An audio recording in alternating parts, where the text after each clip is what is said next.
Hello dear students, welcome in S starter. आज की जो वीडियो रहेगी वो क्लास 10 की नेचुरल साइंस जिसका कोड 086 है, यूनिट के क्वेश्चन पेपर से रिलेटेड रहेगी। इसमें हम पूरे आंसर डिस्कस करेंगे, ठीक है। सॉल्यूशन के साथ इस वीडियो को मैं आपको समझाऊंगा, ठीक है। देखिए, सबसे पहले मैं आपको बता दूं कि जो पार्ट ए था उसमें 24 क्वेश्चन थे, 20 क्वेश्चन करने थे केवल। 24 जो पार्ट बी था उसमें आपको केवल 20 करने थे, और जो पार्ट सी है उसमें 24 क्वेश्चन है, आपको केवल 10 करने थे, ठीक है। और जो 10 है ना, आपको वही करने हैं, ठीक है। अगर आप विजुअल इम्पेयर्ड नहीं है तो वो वाले, अगर आप विजुअल इम्पेयर्ड है तो वो वाले क्वेश्चन तो आपने नीचे लिखा हुआ आप आराम से देखेंगे। और जो हर एक क्वेश्चन है ना वो 0.80 का है। इसका मतलब ये है कि अगर आप 10 क्वेश्चन करते हैं तो आपको 8 मार्क्स मिलते हैं, ठीक है। तो इस तरीके से अगर आप 50 क्वेश्चन करते हैं तो 0.8 से मल्टीप्लाई करेंगे तो 40 मार्क्स आपके आएंगे। अब फटाफट स्टार्ट कर देते हैं पहले क्वेश्चन से। देखिए, पहला क्वेश्चन आपसे पूछा गया था कि यहाँ पर जो ए है ना, ठीक है, इसकी जगह आप क्या लिखेंगे। देखिए, ऐसा कोई भी क्वेश्चन आता है तो अब जो राइट में जो प्रोडक्ट है ना उसको देख कर आप आराम से गैस कर सकते हैं कि क्या आएगा, ठीक है। देखिए, यहाँ पर जो है ना सल्फेट है, ठीक है। तो इधर यहाँ सल्फेट नहीं है तो सल्फेट वाली वो चीज़ आएगी। तो सल्फेट किस में, एक इसमें और एक इसमें है, ठीक है। दूसरी चीज़ आप देखेंगे यहाँ पे कॉपर है तो यहाँ पर कॉपर भी होना चाहिए, और यहाँ कॉपर इसमें तो है नहीं। इस तरीके से इसका आंसर ये मैंने ये क्वेश्चन करके भी दिखा दिया है, ठीक है। अब मैं पूरा डिटेल में तो एक्सप्लेन नहीं करूँगा, ठीक है, क्योंकि फिर इसमें वीडियो बहुत लंबी हो जाएगी और हो सकता है कोई बच्चे बोर हो जाए। तो बाकी अगर इसको थोड़ा थोड़ा तो बताऊँगा, आप वीडियो आगे कर करके देख सकते हैं, ठीक है। यहाँ बोला गया कि पानी के रंग में जो बदलाव आएगा, ठीक है, वो जो है वो कौन से रंग का होगा, दूधिया हो जाएगा, ठीक है। इंग्लिश में अगर हम बात करें तो मिल्की हो जाएगा। और ये जो H2SO4 होता है ना, ये कलरलेस होता है, ठीक है। तो कई बच्चे इसमें ब्लूइश सोच सकते हैं, नहीं, ठीक है, इसमें ए आंसर है। उसके बाद नेक्स्ट है, ठीक है, ये विजुअल इम्पेयर्ड कैंडिडेट्स के लिए था। तो यहाँ बोला गया था कि जो लाइम वाटर ना उसका क्या फॉर्मूला होगा। तो देखो, लाइम के अंदर जो है ना वो वाटर कंटेन कर रहा है तो कैल्शियम हाइड्रोक्साइड होगा, ठीक है। ये जो होता है ना इसको हम स्लैक लाइम बोलते हैं, इसको हम क्विक लाइम बोलते हैं, आपको ये भी पता होना चाहिए, ठीक है। इसको हम बोलते हैं बिना बुझाऊ चूना, इसको बोलते हैं बुझाऊ चूना, क्योंकि इसमें पानी है, ठीक है। तो उसके बाद आगे देखिए, तो मैंने आपको बता दिया ना ये थर्ड क्वेश्चन का क्या होगा। उसके बाद एक मिनट, हाँ, यहाँ पर जो है क्वेश्चनिंग में पता नहीं ऐसे कैसे कर रखे हैं, ठीक है। तो अब देखिए थर्ड में यहाँ पर ये बोला गया इसमें जो विजुअल इम्पेयर्ड के लिए, उसके अलावा जो है तो मैटर में अगर डाइल्यूट एसिड आप डालेंगे तो सॉल्ट हाइड्रोजन बनेगा। तो ये कह रहा है ऐसा इनमें से किसके साथ नहीं हो सकता। तो ये जो है ना HNO3 के साथ नहीं हो सकता, ठीक है। नाइट्रिक जो होता है अम्ल, उसके साथ ये नहीं हो सकता। उसके बाद नेक्स्ट में बोला गया कि कौन सा बैलेंस है। तो बैलेंस करना बहुत आसान होता है। इधर जितने एटम्स होंगे ना, ठीक है, इसके और उसके जो राइट में है प्रोडक्ट उसमें सेम होने चाहिए, ठीक है। तो इसका करेक्ट आंसर ये है कि आप देख सकते हैं यहाँ जो सोडियम है इसमें 4 है, और यहाँ पे भी सोडियम है, नीचे 2 दूनी 4, 4 हो गया। ऐसे ऑक्सीजन में देख सकते हैं यहाँ 2 है, और ये 2 इसके आगे लग गया, 2 आगे लगा हुआ ना, इस तरीके से 2, ठीक है। तो इसका सी आंसर करेक्ट है। उसके बाद आपको पता होता है कि इधर वाले एसिड होते हैं, इधर वाले बेस होते हैं, इधर वाले जो होते हैं क्षारक अम्ल होते हैं, इधर वाले क्षारक होते हैं, ठीक है। तो ये बता रहा है कि अब आपको इसमें से कौन सी जो चीज़ है ना क्या बोला, कौन सा सत्य नहीं है। तो इसका आंसर है कि क्षारकीय। ये जो चीज़ है ना ये कह रहे हैं क्षारकीय है, जबकि ये सारे के सारे क्या होते हैं, अम्ल होते हैं, ठीक है। इंग्लिश में इनको बोला जाता है एसिडिक, ठीक है, जबकि यहाँ बेसिक लिखा हुआ है। तो ये जो है ना यहाँ पे ऑप्शन नहीं होगा। कह रहे कौन सा नोट ट्रू है, तो ये नोट ट्रू है, बाकी सारे ट्रू हैं, ठीक है। तो उसके बाद 7th है। तो 7th में जो है ना पीएच स्केल की वैल्यू 5 दे रखी है। तो ये कह रहा है ये विजुअली इम्पेयर्ड के लिए, ठीक है। तो 5 है तो भाई आपको पता वो एसिडिक होगा, ठीक है। तो यहाँ पर इन्हें लिख दे बेसिक नेचर का, तो ये गलत है, ठीक है। इसका सी आंसर आएगा। उसके बाद नेक्स्ट है कह रहा है कि जब 1 ग्राम कॉपर चूर्ण को चाइना डिश में गर्म किया जाता है, तो देखो जब आप उसे गर्म कर रहे हैं ना तो उसमें ऑक्सीजन ऐड हो रही है, ठीक है। आपको पता है जब कॉपर को गर्म करते हैं तो काली परत चढ़ती है, लेकिन अगर उस पर जंग लगता है तो हरे रंग का होता है। ये इस तरीके से चीज़ों को याद रखना होता है, ठीक है। तो ये अब आप देखो जैसे हम गर्म कर रहे हैं तो इसमें ऑक्सीजन ऐड हो रही है तो ऑक्सीडेशन बोलेंगे इसे, ठीक है। हिंदी में उपचयन बोला जाता है, बी। उसके बाद 9th क्वेश्चन है। 9th में बोला कि मैग्नीशियम धातु और कॉपर सल्फेट को बीच में कोई अगर रिएक्शन हो रहा है तो वो क्या कहलाएगा। देखो मैंने यहाँ करके भी दिखा दिया है। आप देखिए ये केवल एलिमेंट है, ये कंपाउंड है। जब एलिमेंट और कंपाउंड मिलता है तो और कंपाउंड और एलिमेंट बनता है, ठीक है, तो उसे हम क्या बोलते हैं, विस्थापन कहते हैं। इसमें एक बात याद रखना, हाईली रिएक्टिव लो रिएक्टिव को अलग कर देता है, ठीक है। तो इसका आंसर क्या है, डिस्प्लेसमेंट रिएक्शन डी। उसके बाद आ जाइए 10th पर। ये कह रहा है उदासीन बनेगा कोई न्यूट्रल बनेगी। न्यूट्रल तो बनेगी जब एसिड और बेस दोनों सेम हो। तो स्ट्रॉन्ग एसिड और स्ट्रॉन्ग बेस मिलेगा तो न्यूट्रल तभी बन सकता है, ठीक है। इसका सी आंसर है। उसके बाद 11th पर आ जाइए। 11th में बोला हल्दी पेपर। देखो हल्दी में ना, ठीक है, वो शार के दिखाएगा, बेसिक दिखाएगा कि वो रेड हो जाता है। तो जब आप अपनी बुक में चैप्टर खोलेंगे सेकंड, तो शुरू में आपको मिल जाएगा, आप ध्यान से पढ़िएगा, ठीक है। जो मैं करा रहा हूँ उसको आप क्रॉस वेरीफाई भी कर सकते हैं। उसके बाद संतुलित रासायनिक समीकरण किसे कहते हैं, और ये कौन से नियम का पालन करता है, तो ये हमेशा लो कंजर्वेशन ऑफ मास का पालन करता है। इस बात को आप याद रखेंगे, ठीक है। उसके बाद ये कह रहा है 13 में कि जो वायवीय श्वसन, देखो दो प्रकार के होते हैं, एक एरोबिक एक एनारोबिक होते हैं, वायवीय और अवायवीय होते हैं। तो ये कह रहे हैं जब वायवीय होगा तो क्या चीज़ बनेगी, प्रोडक्ट में क्या बनेगा, तो ये 3 चीज़ें बनती हैं, ठीक है। आप चैप्टर नंबर 6 देखेंगे तो उसमें आपको मिल जाएगा, ठीक है, जिसमें वायवीय अवायवीय को अच्छे से समझा रखा है, ठीक है। और चैप्टर 6 में ये भी था कि विकाणु कहाँ उपस्थित होते हैं, सबको पता है, ठीक है, ये विकाणु है, ठीक है। तो 3rd जो है वो करेक्ट है। तो विकाणु को हिंदी में विकाणु कहते हैं और इंग्लिश में क्या बोला जाता है इसको, इंग्लिश में इसको, ठीक है, नेफ्रॉन बोला जाता है, ठीक है। उसके बाद आ जाइए, ये जो है विजुअली इम्पेयर्ड के लिए उन्हीं को करना है खाली। तो यहाँ बोला गया कि जो नेफ्रॉन है, ठीक है, जो नेफ्रॉन है वो कहाँ होते हैं, वो कहाँ होते हैं, किडनी में होते हैं, ठीक है। विकाणु कहाँ होते हैं, वृक्क में होते हैं। बहुत सिंपल था, ठीक है। और ये कह रहा है एक्स वाई जेड की पहचान कीजिए, ठीक है। तो ये भी बहुत इजी था, ये चैप्टर नंबर 6 में आपको मिल जाएगा, आप देखोगे तो बना होगा, ठीक है। लेकिन मैंने पूरा बनाया, यहाँ पर इन्होंने पानी के जो 6 मॉलिक्यूल्स हैं वो नहीं लिए, ठीक है। तो मैंने यहाँ पूरा करके दिखा दिए, तो नहीं लिए तो कोई बात नहीं, इससे यहाँ लिखा नहीं है। और ये जेड इसका मतलब ये ऑक्सीजन है, ठीक है, इसका ए आंसर हो जाएगा, ओके। उसके बाद ये हो गया ए, ठीक है। तो उसके बाद जो 17, ठीक है, 17 में आपको पता है जब आप सांस ले रहे हैं तो ऑक्सीजन अंदर ले रहे हैं और छोड़ेंगे तो क्या छोड़ेंगे, कार्बन डाइऑक्साइड बाहर छोड़ेंगे। तो बहुत सिंपल था, ठीक है। और 18 क्वेश्चन में पूछा गया एक्स वाई जेड। देखो इस क्वेश्चन में बच्चे गलती कर सकते हैं कई बार, ठीक है। तो देखिए जैसे यहाँ पे कई बच्चों को डी लग सकता है, जैसे एक्स है ना, तो एक्स अमाशय है, लेकिन यहाँ पर इन्होंने क्या लिख दिया, अग्नाशय लिख दिया। तो ये तो वैसे ही गलत हो गया, ठीक है। आपको सही करना, चूज़ करना है। तो वाई जो है ना वो शुद्धांत है, और आपको पता है ये 5 पोषण तत्वों का अवशोषण करता है। जब आप चैप्टर 6 पढ़ेंगे तो बिल्कुल सेम ऐसी लाइन आप चैप्टर 6 में भी पढ़ सकते हैं, ठीक है। क्योंकि चैप्टर की एक लाइन अगर आपने पढ़ी है ना, आप बहुत अच्छे मार्क्स ला सकते हैं, ठीक है। थोड़ा स्पीड से बताऊँगा, नहीं तो कुछ बच्चों को लगेगा कि इसी में हमें पका दिया, है ना। तो 19 है, क्योंकि इसमें क्वेश्चन डिस्कस होने चाहिए और MCQ में थोड़ा बहुत बता रहा हूँ, क्योंकि कुछ बच्चे कहते हैं कि समझाओ भी, थोड़ा बताओ भी, जैसे थोड़ा सबको थोड़ा थोड़ा ध्यान में रख रहा हूँ, ठीक है। तो उसके बाद ये है कि सेलेक्ट आपको करना है ऑर्गन और जो डाइजेस्टिव सिस्टम जो करता है, ठीक है। मतलब डाइजेस्टिव सिस्टम में जो जो इनमें चीज़ें दे रखी हैं उसमें आपको बताना है कि उसमें से करेक्ट कौन सा। ये विजुअली इम्पेयर्ड के लिए था, तो इसमें केवल पहला सही दे रखा है, बाकी सब गलत लिखे हैं, ठीक है। ये कह रहा है रिलीज़ करता है एंजाइम को, डेट जो सेलुलोज तो इंसानों में होता ही नहीं, सबसे बड़ी बात है ना। इसका ए आंसर है, जो बाइल प्रोड्यूस करता है लीवर, ठीक है, याद रखना। सेलुलोज जानवरों में होता है, ठीक है।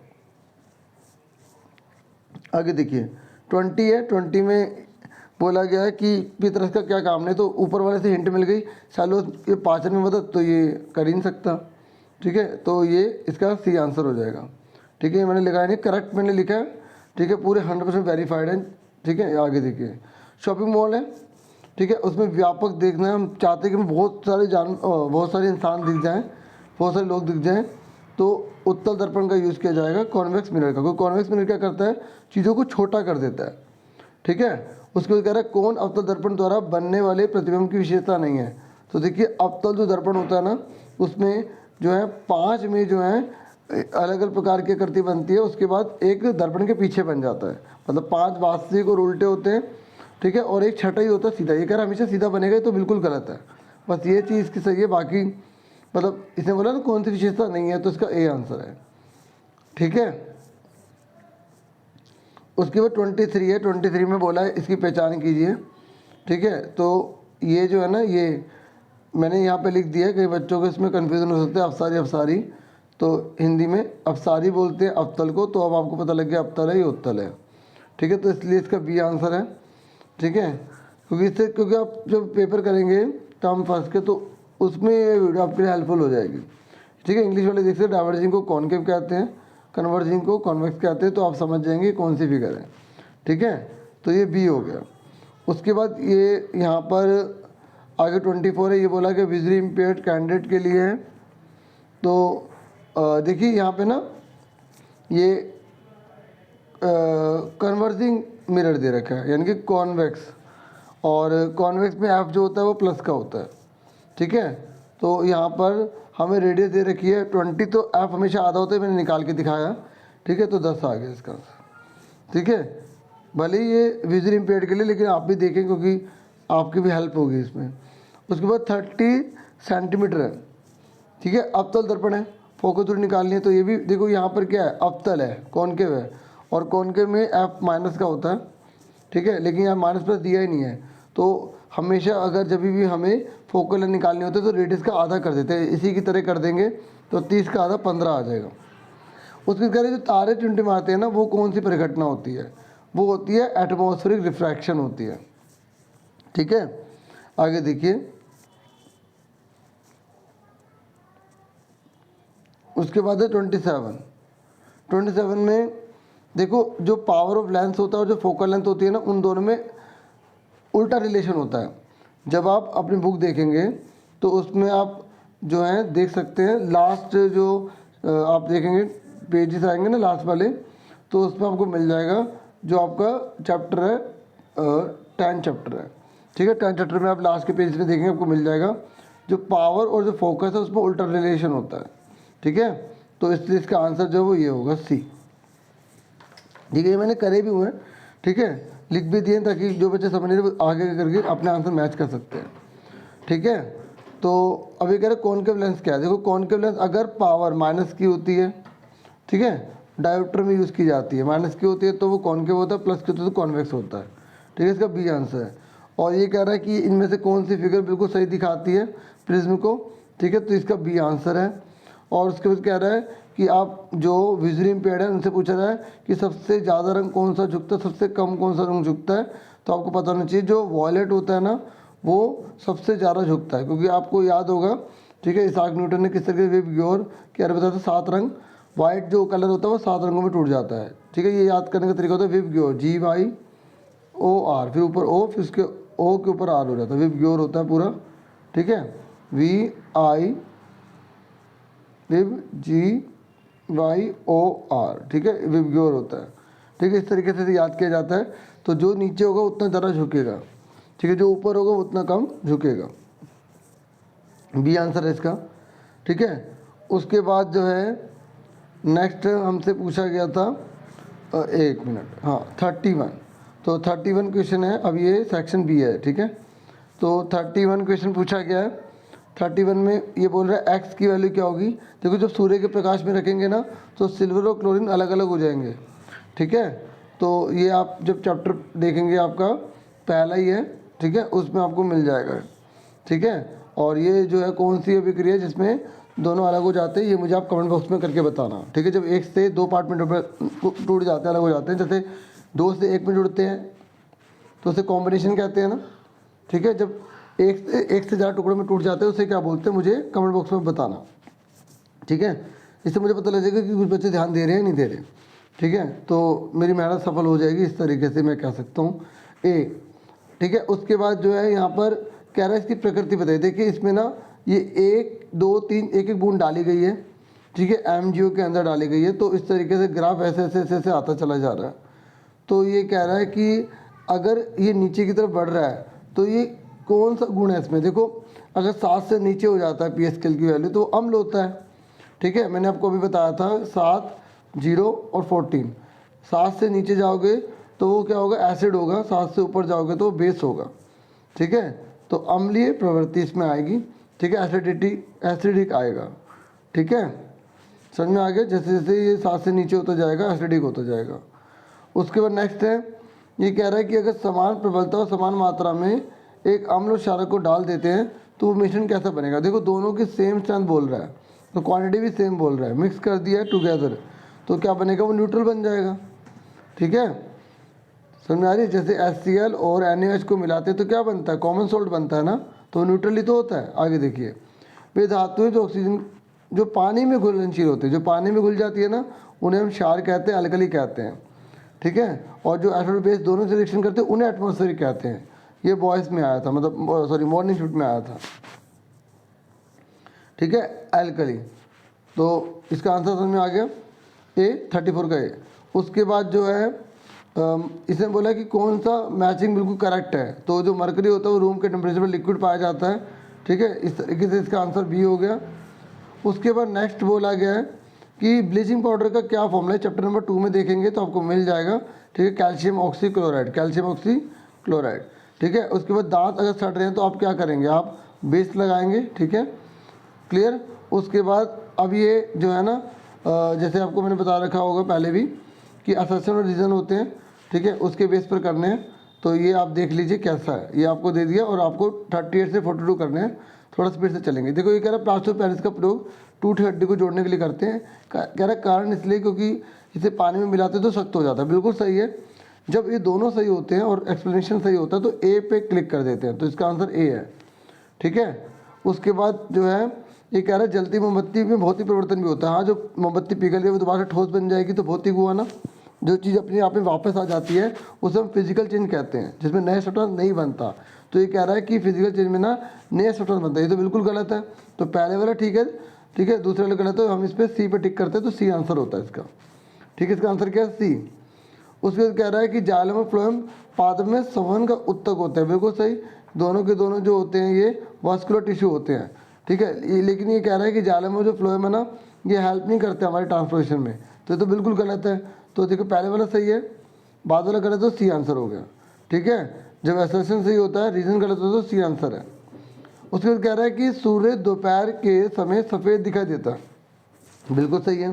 ये कह रहा है नीले और बैंगनी रंग में बहुत कम प्रकीर्ण होता है। ये कह रहा है मतलब उसमें ना वो कलर ये बहुत कम फैलते हैं, नहीं, ठीक है। इसमें इनमें ना ये ज़्यादा फैलते हैं, ठीक है। तो ये यहाँ पर गलत बता रखा है, ठीक है। तो इसका आंसर क्या होगा, सी हो जाएगा, ठीक है। उसके बाद आ जाइए 42 पर आ जाइए। जो लाल रंग होता है ना, एक बात और बता दूं, लाल रंग जो होता है वो बहुत कम फैलता है, इसलिए रेड लाइट का यूज़ किया जाता है, ठीक है। चलो उसके बाद ये बोल रहा है कि देखो मैंने करके दिखाई, कह रहा है जिंक को आयरन सल्फेट विलयन में डाला जाता है तो कोई परिवर्तन नहीं होता, ठीक है। तो ये झूठ बोल रहा है, ये देखिए परिवर्तन होता है, ठीक है। और मैं आपको बताऊँ चैप्टर नंबर 2 में आप बुक का क्वेश्चन देखेंगे, आपको मिल जाएगा उसी में। उसके बाद ये कह रहा है जिंक लोहे से अधिक क्रियाशील होता है, ठीक है। तो ये बिल्कुल ट्रू है, ठीक है। तो इसका आंसर डी हो जाएगा। जब नीचे वाला ट्रू होता है ऊपर वाला फॉल्स होता है तो डी पे टिक करते हैं, डी आंसर हो जाएगा इसका, ठीक है। उसके बाद है रुधिर का कौन सा घटक थक्के बनने का काम करता है, मतलब कौन है जो क्लोटिंग करता है, वो है प्लेटलेट्स, ठीक है। उसके बाद कह रहा है कि पादप में जो भोजन को ट्रांसफ़र करता है वो कौन करता है, जाइलम करता है, ठीक है, या फ्लोएम करता है। तो ये मैं आपको बता दूं फ्लोएम करता है, ठीक है। ये करेक्ट है आंसर इसका, ठीक है। फ्लोएम करता है खाने को ट्रांसफ़र, जाइलम पानी को लेके जाता है, ये इसका करेक्ट नहीं है, ठीक है, बी आंसर। नेक्स्ट पर आ जाइए। उसके बाद ये कह रहा है कि 1 2 3 दे रखे हैं, आपको इसे बताना है कि इनमें से कौन सी सही है। तो इसमें जो है महाधमनी जो है होती है ना, ऑक्सीजन वाला खून, ठीक है, शरीर में पहुँचाते हैं, बिल्कुल ट्रू है। और जो नीले वो ऑक्सीजन रुधिर रखता है। देखो इधर वाले जो होते हैं ना ऑक्सीजन वाले होते हैं, और यहाँ पर बाया ही इधर की बात कर रहा है, ठीक है। यहाँ पे इन्होंने बाया आलिन लिख दिया, लेकिन यहाँ पर थर्ड यहाँ डाल रहा है, सुन रहे हैं मेरी बात। तो अब इसके बेस पर जैसे हम जो है ना, अगर यहाँ पर दाया लिखता तब हम इसको देखते हैं। यहाँ पे इन्हें बाया लिख दिया है तो क्वेश्चन में यहाँ पे सही नहीं दे रखा, सुन रहे ना मेरी बात। इंग्लिश में भी देखिए ऐसे ही दे रखा है, क्योंकि तीसरा नंबर यहाँ डाल दिया। अब आप बताइए कि ये लेफ्ट है तो ये भी लेफ्ट हो जाएगा, नहीं होगा ना। अगर ये राइट होता तो हम इस पर क्लिक कर देते, ठीक है। और अगर आप इसे अटैम्प्ट करेंगे तो आपको पूरे नंबर मिलने चाहिए मेरे हिसाब से, ठीक है, क्योंकि क्वेश्चन में जब गलती होती है तो उस बच्चे को उसको नुकसान नहीं झेलना देना चाहिए। ठीक है, 46 पर आ जाइए। ठीक है, तो अब जिस बच्चे ने अगर इसका डी करा है, सेकंड करा है, ए करा है, तो आप टेंशन मत लेना, मेरे हिसाब से नंबर से पूरे मिलने चाहिए। आप अपने टीचर से भी बात करना। फिर 46 है, 46 का तो मैंने आपको बता ही दिया कि क्या मैटर था। ठीक है, वही सेम मैटर इसमें वही दे रखा है दोनों। ठीक है, और अगर आप स्टेटमेंट के हिसाब से देखते हैं खाली तो टीचर ए टिक कर सकते हैं। ठीक है, लेकिन अगर हम फिगर में देखेंगे, फिगर में जैसे यहाँ पे थर्ड लिख दिया है तो उससे फिर जो है गड़बड़ हो सकता है। अब जैसे जो विजुअली इम्पेयर्ड बच्चे हैं तो उनको तो पिक्चर दे नहीं रखी, तो उसके हिसाब से जो है फिर जो है आंसर जो है वो ए हो जाएगा। ठीक है, सुन रहे हैं ना, विजुअली इम्पेयर्ड वालों के लिए कोई ऑप्शन नहीं मिलेगा, उनका ए ही रहेगा। ठीक है, और आगे देखिए, ये कह रहा है कि जब प्रकाश की किरण सघन से विरल में जाती है ना, सघन से विरल में जाती है तो ये वाला एंगल बड़ा हो जाता है। ठीक है, तो आर बड़ा हो जाता है तो इसलिए बी आएगा। ठीक है, और ये आपका चैप्टर नंबर 10 से ही है। ठीक है, और ये कह रहा है 10 फोकस दूरी है, अवतल दर्पण है। तो देखो मैं आपको बता दूँ, मैंने बनाया भी है, एक बार दोबारा बना के बता दूंगा आपको। ठीक है, बाकी बच्चे आगे कर सकते हैं, इसका सी ए आंसर है। ठीक है, तो इसमें क्या है कि ये देखिए, ये अवतल होता है इस तरीके से, ये पी होता है, इसे एफ कहा जाता है, इसे सी कहा जाता है। तो ये इससे बोला कि फोकस दूरी इसकी 10 है, तो ये ना इसकी जो दूरी है ना ये 10 है। ये कितनी है? 10। और ये कह रहा है इसके सामने वस्तु के 20, तो 10 का डबल कितना हो? 20। जब कुछ सी पे पड़ती तो सी पर ही आते, तो एक चीज़ यहाँ डलेगी, यहाँ डलेगी, ऐसे जाएगा, ऐसे जाएगा, तो इस पे आ जाएगा, तो इस तरीके से इसी पे लाइन आएगी, तो सी आंसर हो गया। ठीक है, याद, क्योंकि एफ का डबल ही है तो सी पर ही पड़ेगा ना। ठीक है, तो ये मैंने पिक्चर बना रखी है, आप देख सकते हैं। तो उसके बाद नेक्स्ट पर आ जाइए। नेक्स्ट है 49। तो 49 में ये आपको मैचिंग करनी थी, तो बहुत सिंपल थी ये। इसमें से अगर आपको दो भी पता लग जाएंगे तो आप आंसर आराम से कर लेंगे। ठीक है, जैसे इसका आंसर जो है वो bread on star to sugar है, तो आप इसे पढ़ लेना, डी इसका आंसर है। ठीक है, अब आगे देखिए। ठीक है, ये कह रहा है श्वसन के दौरान यीस्ट ग्लूकोज को प्रवर्तित कर देता है। ठीक है, तो इसमें जो है ना, अगर आप देखेंगे चैप्टर नंबर 6 में, ठीक है, तो उसमें आपको आराम से मिल जाएगा। ठीक है, इसका आंसर डी है। ठीक है, क्योंकि एथेनॉल और कार्बन डाइऑक्साइड दोनों चीज़ बनती हैं, तो इसका आंसर डी हो जाएगा। ठीक है, तो डी आंसर है इसका। और उसके बाद नेक्स्ट है 51। यहाँ पर बोल रहा है कि अगर 60 डिग्री का है, ठीक है, तो एंगल इंसिडेंस कितने का होगा। तो यदि प्रकाश में की आपसी और परावर्तित किरण के बीच का कोण, देखो ये लाइन डाली, इस तरीके से डाला, इस तरीके से डाला, ये बीच में नॉर्मल लाइन होती है। ये कह रहा है इसका टोटल 60 डिग्री दे रखा है, आपको पता नहीं दोनों बराबर होते हैं, तो आधा आधा कितना होगा? 30, तो 30 आ गया आंसर। ठीक है, और जैसे ये चीज़ जा रही है, इसे आपतित कहेंगे, ये वापस जा रही है तो इसे परिवर्तित कहेंगे, और बीच में विलंब होता है। ठीक है, इंग्लिश में इसे इंसिडेंट, इसे रिफ्लेक्टिव, इसे नॉर्मल रे कहते हैं। और ये दोनों बराबर होते हैं, तो टोटल 60 दे दिया, तो आधा आधा 30 हो गया। ठीक है, उसके बाद देखिए यहाँ पर देखो, जब एफ से आगे रखते तो वस्तु की पिक्चर पीछे बनती है। मैंने रफ में देखो अब बना रखा है, एक बिल्कुल सीधे ऐसे चली जाएगी, दूसरी यहाँ पी से होकर ऐसे जाएगी, तो ये बनेगा। ये डॉट डॉट में बनाते हैं। तो ये कह रहा है इसमें से क्या निष्कर्ष निकालोगे आप, जब भी एफ से आगे बन रही है ना यहाँ पर, तो पीछे बनेगी इमेज, और सीधी बनेगी आभासी, बोलते हैं पीछे बनने को। ठीक है, क्या बोलते हैं इंग्लिश में? Virtual and erect. क्या बोलते हैं? वर्चुअल एंड इरेक्ट बोलते हैं। ठीक है, इंग्लिश में भी आप यहाँ पे आराम से पढ़ सकते हैं। तो जब आप इसके देखेंगे ना, ऑप्शन पढ़ेंगे, तो इसका ये डी आंसर आ जाएगा। ठीक है, होप आपको समझ में आ रहा होगा। ठीक है, उसके बाद है, और ये जो है विजुअली इम्पेयर्ड स्टूडेंट्स के लिए, तो ये कह रहा है एफ और पी के बीच में लिखा है, सेम वही चीज़ बता रहा है। अगर एफ और पी के बीच में रख रहा है तो क्या सिचुएशन आएगी? ऑप्शन वही सेम दे रखे हैं, ठीक है, जो ऊपर थे। ठीक है, तो इसका आंसर भी क्या है? डी रहेगा। सेम क्वेश्चन है, बस पिक्चर नहीं बनाई, उसकी जगह स्टेटमेंट लिख दी है। ठीक है, तो इसका डी हो गया। उसके बाद 54, तो ये कह रहा है कि अगर आपतन कोण, अपवर्तन कोण और निर्गत कोण सही प्रकार से बनाया जाए तो इनमें से कैसी पिक्चर बनेगी। ठीक है, तो आप ये चैप्टर नंबर 11 अपना देखेंगे तो आपको उसमें पता लग जाएगा। ठीक है, तो इसका आंसर जो है ए है, ये आप देखेंगे आपको मिल जाएगी पिक्चर। ठीक है, चैप्टर नंबर 10 में भी आप देख सकते हैं। ठीक है। उसके बाद है 55, ये विजुअल इम्पेयर्ड के लिए है। तो ये कह रहा है कि अगर जो है आपतन और प्रवर्तन को निरकोण बन रहे हैं तो उसके बारे में सही बात क्या होगी, और कांच की स्लैब है, ठीक है। तो चैप्टर नंबर 10 में देखोगे तो ये आपको पता लग जाएगा। आपतन कोण बड़ा होता है, आई बड़ा होता है, ठीक है, और आर जो होता है वो छोटा होता है, ठीक है। अपवर्तन कोण जो होता है छोटा होता है, ठीक है। तो इसका आंसर क्या है, ए आ जाएगा। उसके बाद जो है नेक्स्ट 56 ये कह रहा है प्रकाश के परिवर्तन के नियम का। देखो एक परिवर्तन का नियम होता है, एक अपवर्तन का नियम होता है। चैप्टर नंबर 10 आप देखना, ठीक है। तो चैप्टर 10 का जब नाम पढ़ोगे तो आपको और अच्छे से क्लियर हो जाएगा। जो परिवर्तन है उसमें आपतन कोण परिवर्तन कोण के बराबर होता है, ये मत भूलिएगा, क्योंकि अपवर्तन और परावर्तन बच्चों इसमें कंफ्यूज हो जाते हैं काफ़ी, ठीक है, जिन्होंने प्रैक्टिस कम कर रखी है, ठीक है। अभी भी वक्त है, बहुत अच्छे से आप करें, जो पढ़ रहे वेल एंड गुड, शाबाश। और अपने आंसर देखिए कैसे कितने ठीक है, मुझे बताएं कि आपके कितने आंसर सही निकले, मुझे अच्छा लगेगा, ठीक है। 57 में फोकस दूरी 50 है। देखिए ये आपको जो है कॉन्वेक्स लेंस दे रखा है, कॉन्वेक्स लेंस में याद रखना एफ जो होता है वो प्लस का होता है, ठीक है। तो इसलिए इसका आंसर जो है, जब इससे डिवाइड करोगे, पहले सेंटीमीटर है ना, ठीक है, इसको पहले हम किसे बदलेंगे, मीटर में बदलेंगे, ठीक है। मीटर में बदलेंगे तो मैंने 100 लिखा। देखो फॉर्मूला रख लो, पावर ऑफ लेंस और फोकस के बीच में रिलेशन जो होता है वो ये होता है, हमेशा उल्टा होता है। तो देखो जैसे मैंने क्या करा, एफ दे रखा है 50, ठीक है, एफ कितना दे रखा है 50 दे रखा है, तो मैंने ये सेंटीमीटर में दे रखा, तो मैंने इसको मीटर बदलने के लिए 100 से डिवाइड कर दिया, ठीक है। तो ये मीटर में बदल गया। अब मुझे पी निकालना है, तो पी का फॉर्मूला क्या होता है, 1/एफ होता है, और जो एफ है वो कितना दे रखा है 50/100 दे रखा है। आपको पता नहीं ये जो नीचे वाली चीज़ है ये ऊपर चली जाएगी, तो इस तरीके से जब मैं ये करूँगा 1 मल्टीप्लाई में 100/50, क्योंकि नीचे वाला जो होता है ना ये उल्टा हो जाता है, ठीक है। तो अब 50 को इससे भाग करा, 50 दूनी 100, तो 2 ही तो आएगा। बस आपको याद रखना पड़ेगा कि अगर उत्तल है, क्या है उत्तल यानी कि कॉन्वेक्स है, तो एफ प्लस का होता है, और कॉनकेव है तो एफ माइनस का होता है। तो इसलिए इसका आंसर ये आ गया, ठीक है, क्या आ गया, ये आ गया, ओके।